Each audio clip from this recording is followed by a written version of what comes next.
Oo, Marian, kinamigi ko na laman. Sige na, Marian, bibili ako. Yung ice cream na lang.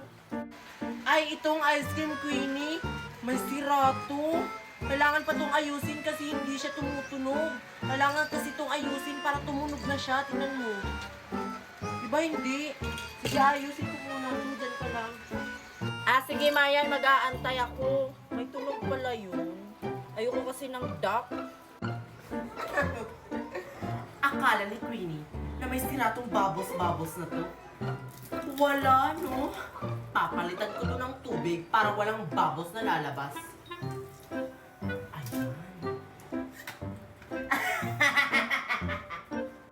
Excited na ako gumawa ng maraming bubbles. Ayan, Queenie, tapos na tong ayusin. Tignan mo, may tunog na. Ang ganda. Wow, tumutunog pala yan.